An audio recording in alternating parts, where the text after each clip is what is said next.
Le docteur a secrètement injecté de l'ADN de python à son assistant. Mais après une seule nuit, le corps de l'assistant a subi une transformation choquante. Des écailles ont commencé à pousser sur toute sa peau, et même sa tête a commencé à se transformer en quelque chose de plus serpentin. Horrifié par cette mutation grotesque, le docteur lui a immédiatement administré une autre injection. Il était impatient d'être témoin d'un miracle. Mais alors qu'il regardait avec anticipation, l'assistant a accidentellement laissé échapper un paix. Ce paix s'est avéré catastrophique.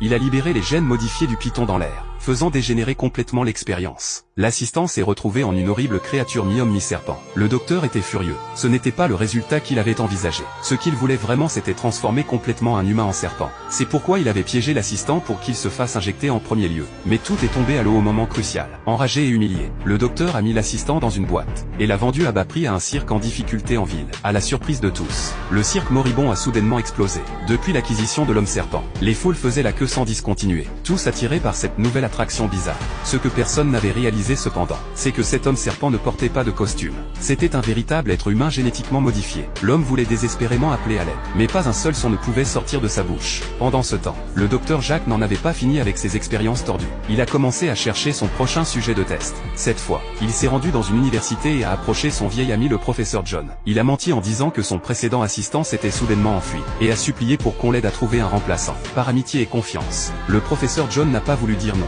Alors il a présenté l'un de ses étudiants Nick.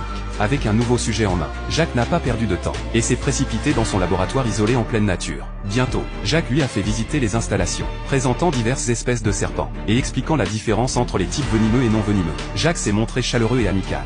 Donc Nick n'a pas du tout hésité. Il a décidé de rester, mais il ne savait pas que ce choix le mènerait tout droit dans un cauchemar vivant. Enhardi en remarquant à quel point l'étudiant était crédule, lui a dit que pour des raisons de sécurité, il devait recevoir une injection d'anticorps contre le venin de serpent. Le naïf Nick l'a cru sans poser de questions, mais ce qu'il ne savait pas, c'est que l'injection n'était pas du tout un anticorps. C'était de l'ADN de Cobra Royal. Les effets génétiques ont rapidement fait effet. Cette nuit, Nick s'est senti fiévreux et agité. Quand il s'est finalement réveillé, il a réalisé qu'il était resté inconscient pendant 7 jours et 7 nuits complets. Il s'est regardé dans le miroir, et a été horrifié de voir que sa peau s'écaillait par grands lambeaux.